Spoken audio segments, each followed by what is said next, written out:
সেনার তরফ থেকে বলা ভালো, কোন রকম কোনো ফোন কল গিয়ে পৌঁছলো বাংলাদেশের সেনাপ্রধানের কাছে? তার সুর কেন এতটা নরম? কথায় আছে, পাগলের সুখ মনে মনে। ভারতীয় মিডিয়া এবং তাদের একাংশ জনগণ নতুন বাংলাদেশকে নিয়ে এতটাই বিরক্ত যে পারলে তারা এখনই ঢাকাকে দখল করে নেয়। এতদিন পশ্চিমবঙ্গের মিডিয়া হুমকি দিত, ডোনাল্ড ট্রাম্প আমেরিকার প্রেসিডেন্ট হয়ে নাকি ডক্টর মোহাম্মদ ইউনূসের নেতৃত্বে নতুন সরকারকে উৎখাত করবে, দরকার হলে মার্কিন সেনাবাহিনী পাঠাবে। এবার ভারতীয় মিডিয়া দাবি করছে ভারতের সেনাপ্রধান নাকি খুব দ্রুতই বাংলাদেশে ভারতীয় আর্মি পাঠাবেন। ভারতীয় আর্মি ঢাকা দখলের ভয়ে নাকি বাংলাদেশের সেনাপ্রধান ওয়াকারুজ্জামানের সুর নরম হয়ে গিয়েছে। বাংলাদেশে ভারতীয় সেনাবাহিনীর অপারেশন নিয়ে কি বলছে পশ্চিমবঙ্গের মিডিয়া, আর শুনতে দেখি। অনুরোধ করছি ভিডিওটি শেষ পর্যন্ত দেখার জন্য, কেননা ভিডিওর শেষ অংশে ভারতীয় পশ্চিমবঙ্গের মিডিয়াকে দাঁত ভাঙা জবাব দিব আমরা। বাংলাদেশ ইন্ডিয়া মুক্ত হবে এটা বিশ্বাস করতাম এবং এই স্বপ্নটা দেখতাম যে বাংলাদেশ একদিন ইন্ডিয়া মুক্ত হবে, ইন্ডিয়ার চোখে চোখ রেখে কথা বলবে, সব কিছুই হবে, কিন্তু এত দ্রুত হবে এটা আসলে চিন্তা করতে পারি নাই। সত্যি বলতেছি, এত দ্রুত হবে। দাদা বাবারা কিন্তু সোজা হয়ে গেছে, আগের মতো নাই।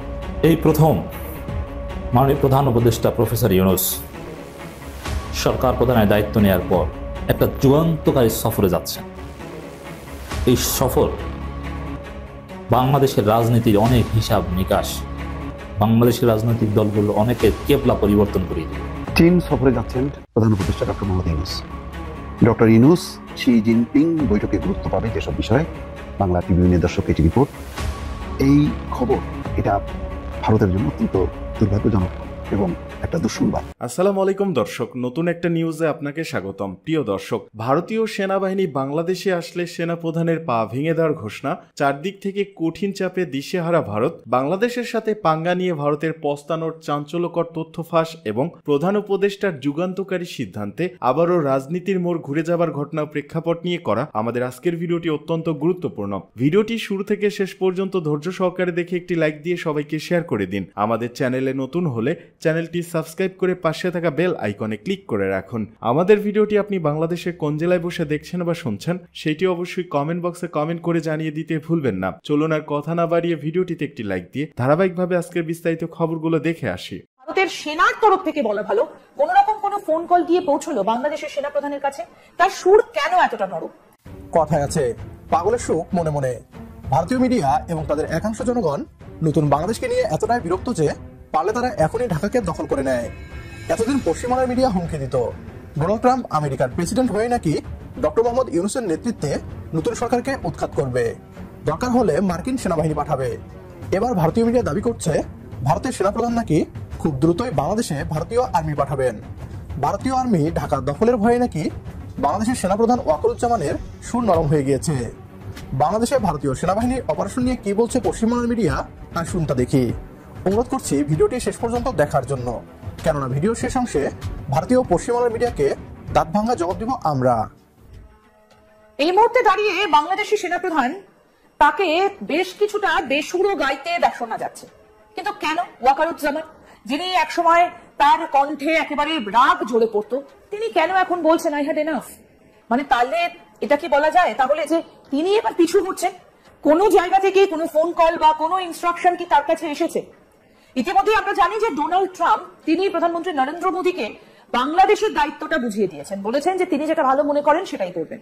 তারপর কি ভারতের তরফ থেকে বা ভারতের সেনার তরফ থেকে বলা ভালো, কোন রকম কোনো ফোন কল গিয়ে পৌঁছলো বাংলাদেশের সেনাপ্রধানের কাছে? তার সুর কেন এতটা নরম? আমরা এই বিষয়ে কথা বলবো। আজকে আমাদের সঙ্গে স্টুডিওয় উপস্থিত রয়েছেন বাংলাদেশের বিশিষ্ট আইনজীবী নিঝুম মজুমদার।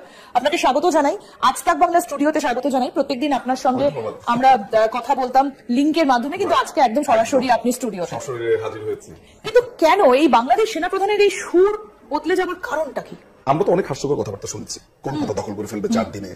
আপনি এর থেকেও হাস্যকর কথা হচ্ছে মোদীকেও গ্রেফতার করা হোক, মানে অদ্ভুত। কারা করবে এগুলো তো দরকার নেই, কারা করবে, করতে হবে, এটা হচ্ছে কথা। কে করবে, কারা করবে, কিভাবে করবে, যারা বলছে তারা তো আসলে না বুঝেই। একটা লোক যখন বলছে, যে লোকটাকে আমি বলছি যে তিনি তার এক আত্মীয় বলছে তিনি ডায়াপার পরেন, আমি আপনাকে একটা উদাহরণ দিয়েছিলাম, অনেক বয়স হয়ে গেছে, করতেই পারেন, কিন্তু ঘটনা এটা না। ঘটনাটা হচ্ছে যে এই যে বলে ফেলা এবং বলে ফেলে দুটা দেশের মধ্যে একটা বৈরিতার সম্পর্ক তৈরি করা, এইটার দিকে আমাদের মনে হয়। এবং গভর্নমেন্টের পক্ষ থেকে গভর্নমেন্টের উপদেষ্টা বলছে যে ভারতের ম্যাপটা এই করতে হবে, সেই করতে হবে, চেঞ্জ করতে হবে, কলকাতা বা পশ্চিম বাংলা বাংলাদেশের অংশ না, আমরা উস্কানিমূলক কথাবার্তা তো বলছেই। এমনকি ইউনূস কদিন আগে আপনার বললো যে 7 সিস্টার্স এর সাথে ব্যবসা করবে। বাংলাদেশ সেনাবাহিনী ভারতীয় সেনাবাহিনীর আক্রমণের ভয় আছে। যদি ভারতীয়রা এমনটা ভাবে তাহলে তাদের ভুল হবে। বাংলাদেশের সেনাপ্রধান জেনারেল ওয়াকারুজ্জামান যদি ভারতের চোখ রাঙানির ভয় পেত তাহলে ভারতের বসানো পুতুল সরকার পতনের পক্ষে অবস্থান নিত না। বাংলাদেশের সেনাবাহিনীকে দুর্বল ভাবলে ভারত ভুল করবে। যখন আমাদের কাছে কোনো প্রশিক্ষিত বাহিনী ছিল না তখন আমরা পাকিস্তানকে হারিয়েছি। এবার ভারত আসলে তাদেরও উচিত শিক্ষা দিয়ে দিব। আমাদের সাথে একমত হলে কমেন্ট বক্সে ইয়েস লিখে জানিয়ে দিন আমাদের। সেই সাথে ভিডিও শেয়ার করে দেখার সুযোগ করে দিন আপনার বন্ধুদের। এই প্রথম মাননীয় প্রধান উপদেষ্টা প্রফেসর ইউনূস সরকার প্রধানের দায়িত্ব নেওয়ার পর একটা যুগান্তকারী সফরে যাচ্ছেন। এই সফর বাংলাদেশের রাজনীতির অনেক হিসাব নিকাশ, বাংলাদেশের রাজনৈতিক দলগুলো অনেকের কেবলা পরিবর্তন করিয়ে দিবে, রাজনীতির মোড় ঘুরিয়ে দিবে। দর্শক, একটা কথা আমি বলিনি যে ডক্টর ইউনূসকে বুঝতে হলে আপনাকে ফরেন পলিসি দিয়ে বুঝতে হবে। Doctor Yunus is mostly driven by international community. তিনি জানেন যে জনগণ তার সাথে আছে, এবং ইন্টারন্যাশনাল কমিউনিটিকে ম্যানেজ করে চলা বা তাদের সমর্থন নিয়ে চলা এটা ডক্টর ইউনূসের একটা বিশেষ কৌশল। বিশ্ব সম্প্রদায় ডক্টর ইউনূসের পাশে আছে, এটা তার একটা বড় শক্তি, এবং ডক্টর ইউনূসের ইমেজ বা তার পরিচিতি সেক্ষেত্রে এটাই স্বাভাবিক। দর্শক, প্রথম দ্বিপাক্ষিক সফরে চীন যাচ্ছেন প্রধান উপদেষ্টা। মাননীয় প্রধান উপদেষ্টা কিছু মাল্টিল্যাটারাল গ্রাউন্ডে কথা বলতে বিদেশ সফর গিয়েছেন বেশ কয়েকবার, জাতিসংঘের জেনারেল অ্যাসেম্বলিতে গিয়েছেন, আরো বিভিন্ন সফরে গিয়েছেন, কিন্তু সেটা কোনো বাইল্যাটারাল সফর ছিল না। এই প্রথম কোনো দ্বিপাক্ষিক সফরে চীন যাচ্ছেন, এটা অত্যন্ত তাৎপর্যপূর্ণ। এটা শুধু ইন্টারন্যাশনাল গ্রাউন্ডে, ডোমেস্টিক গ্রাউন্ডেও এটা তাৎপর্যপূর্ণ। চীন যাওয়া মানে কি? তা প্রথমে চীন, প্রথম সফরটাই শুরু, দ্বিপাক্ষিক সফরটা শুরু হবে চীন থেকে। এর মানে ভারতকে একটা বার্তা দেয়া, ভারতের কান্নাকাটি শুরু হয়ে যাবে। ভারতকে কিভাবে সোজা করতে হয় ডক্টর ইউনূসের কাছ থেকে শিখুন। তেল দিয়ে বাংলাদেশের সব রাজনৈতিক দলগুলো ভারতকে ভয় পায়, বিএনপিও ভয় পায়, জামাত ইসলামীও ভয় পায়, তাদের বিরুদ্ধে কিছু বলে না যে কি না কি হয়ে যায়। কিন্তু ডক্টর ইউনূসকে দেখুন, ভারতকে দৌড়ের উপর, মাইলের উপর রাখার সিদ্ধান্ত নিয়েছে। এই চীন সফর ভারতের, দেখেন ভারতের কান্নাকাটি শুরু হয়ে গিয়েছে। নরেন্দ্র মোদী, অজিত দেওয়াল, জয়শঙ্কর, এদের কি অবস্থা খোঁজ নেন যে ডক্টর ইউনূস চীন যাচ্ছেন। চীন কি করে? চীন এমন একটা দেশ, অরুণাচলে যে সমস্যা এটা নিয়ে ভারতের বর্ডার ক্রস করে ঢুকে পাহাড়ের উপর উঠে ভারতের সেনাবাহিনীকে পিটিয়ে থাপড়াইয়া লাথি দিয়া ওই পাহাড় থেকে ফেলে দেয়, লুঙ্গি খুলে নেয়, এদের জামা কাপড় নাকি খুলে নিয়ে যায় চীনের সেনাবাহিনী। ভারতকে এরকম শিক্ষা দেয় তারা।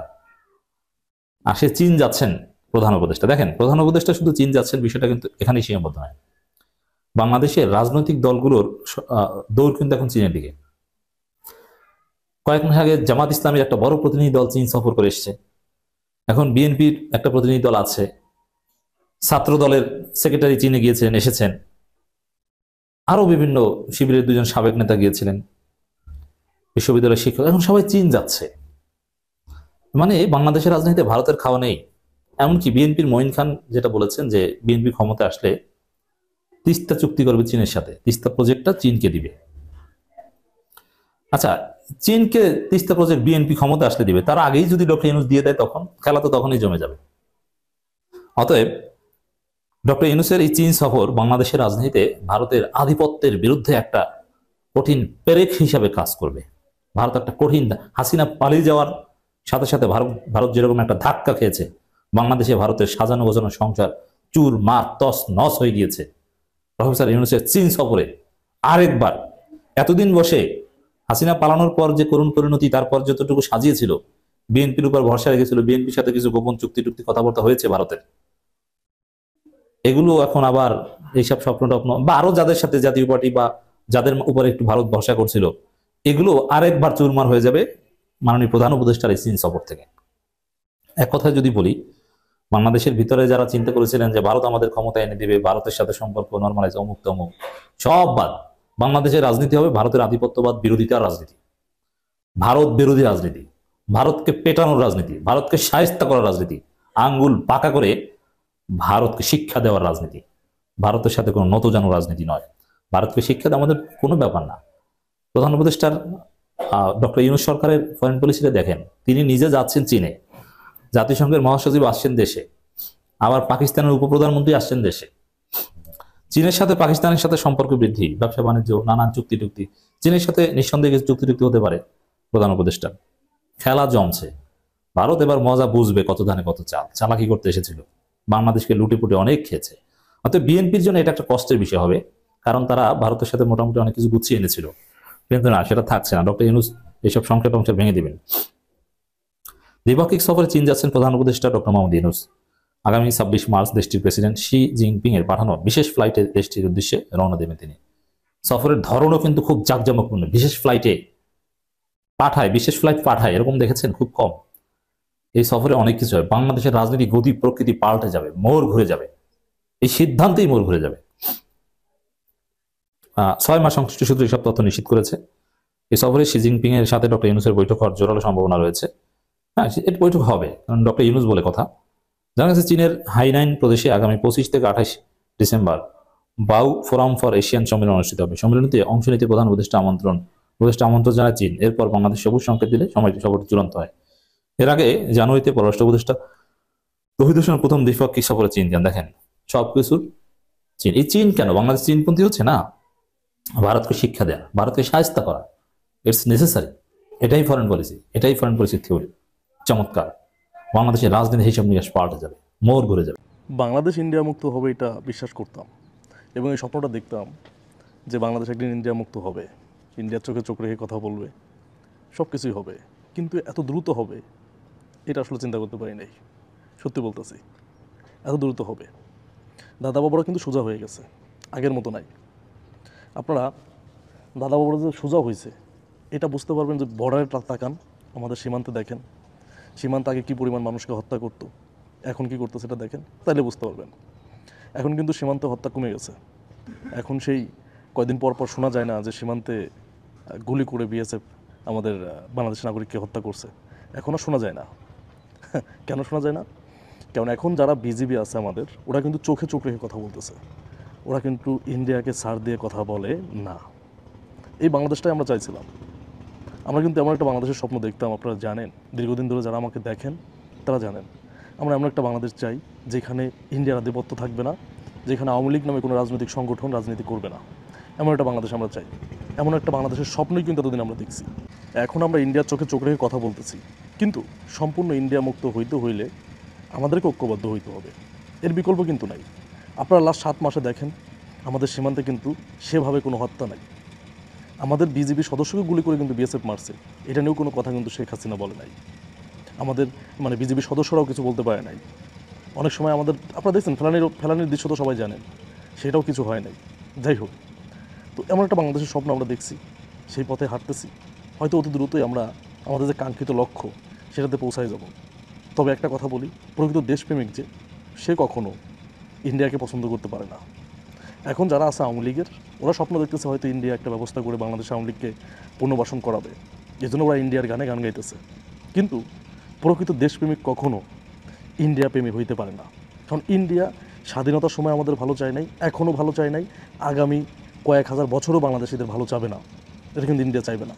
ইন্ডিয়া চায় না বাংলাদেশ ডেভেলপ হোক, বাংলাদেশ স্বাধীনভাবে কথা বলুক, বাংলাদেশের নাগরিক তাদের অধিকার ফিরে পাক। এটা ইন্ডিয়া কখনো চায় না। এটা চাইছিল না বিদায় তো শেখ হাসিনাকে বাংলাদেশে সেট করছিল। শেখ হাসিনাকে বাংলাদেশে সেট করে দেখেন না কী করছে। অনেক ব্যস্ত, ওই জন্য হয়তো আপনাদের সাথে কন্টিনিউ আগের মতো ভিডিও দিতে পারতেছি না। তো ওই কথাটা কেন বললাম যে বাংলাদেশ ইন্ডিয়া মুক্ত হইতেছে, বিকজ আমার এলাকার এক বড় ভাই, উনি বিজিবি সদস্য, তো উনি আসছে আর কি। উনি বললো যে ভাই আগের মতো এখন আমরা সাহস নিয়ে কথা বলি, আমরা বিএসএফের সাথে চোখে চোখ রেখে কথা বলি, যেটা আজ থেকে 1 বছর আগেও পারি নাই, যেটা শেখ হাসিনা পালানোর আগেও পারি নাই। তাদেরকে বানায় রাখা হয়েছিল পুতুল। শেখ হাসিনা যেটা বলছে সেটাই করা হয়েছে। তারা ছিল একটা দলকে সার্ভ করতো, তারা শুধু আওয়ামী লীগের সুযোগ সুবিধা দেখতো। এখন তারা বাংলাদেশের জনগণের সুযোগ সুবিধা দেখে, বাংলাদেশের জনগণের পক্ষে কথা বলে। এখন তারা যে বাংলাদেশের মানুষের পক্ষে কথা বলে, এমন একটা বাংলাদেশের স্বপ্নই কিন্তু আমরা দেখেছিলাম। যাই হোক, সেই স্বপ্ন পূরণ হওয়ার পথে, এবং এই স্বপ্নকে সম্পূর্ণরূপে পূরণ করতে হইলে আমাদের সবাইকে ঐক্যবদ্ধ থাকতে হবে। সবাই ঐক্যবদ্ধ থাকবেন, তাহলে আমরা ইন্ডিয়াকে ঠিকমতো শিক্ষা দিতে পারবো। ধন্যবাদ সবাইকে। বাইতুল মোকাররম এলাকার রণক্ষেত্র, হিজবুত তাহরির ও আইন শৃঙ্খলা বাহিনীর ধাওয়া পাল্টা ধাওয়া। হিজবুত তাহরির মার্চ ফর খেলাফত কর্মসূচিতে বাধা দিয়েছে পুলিশ, এতে দুই পক্ষের মধ্যে ধাওয়া পাল্টা ধাওয়ার ঘটনা ঘটে। পরিস্থিতি নিয়ন্ত্রণের বাইরে গেলে যোগ দেয় সেনাবাহিনী। আজ শুক্রবার রমজানের প্রথম জুমার নামাজের পরপরই বাইতুল মোকাররমের মসজিদের উত্তর গেট থেকে কর্মসূচি শুরু করে সংগঠনটি। কিছুটা সামনে এগোতেই পুলিশের বাধার মুখে পড়ে তারা। এরপর শুরু হয় উত্তেজনা। এক পর্যায়ে পুলিশ টিয়ার গ্যাস ও সাউন্ড গ্রেনেড নিক্ষেপ করে মিছিলকারীদের ছত্রভঙ্গ করার চেষ্টা করে। পরিস্থিতি নিয়ন্ত্রণহীন হয়ে গেলে সেখানে যোগ দেয় সেনাবাহিনী। এদিকে ধাওয়া পাল্টা ধাওয়ায় বাইতুল মোকাররম মসজিদের উত্তর গেট ও পল্টন এলাকার রণক্ষেত্রে পরিণত হয়। বেশ কয়েকজন আহত হওয়ার খবর পাওয়া গেছে। দেশকে অস্থিতিশীল করার ষড়যন্ত্র চলছে, অভিযোগ নিপুণ রায় চৌধুরীর।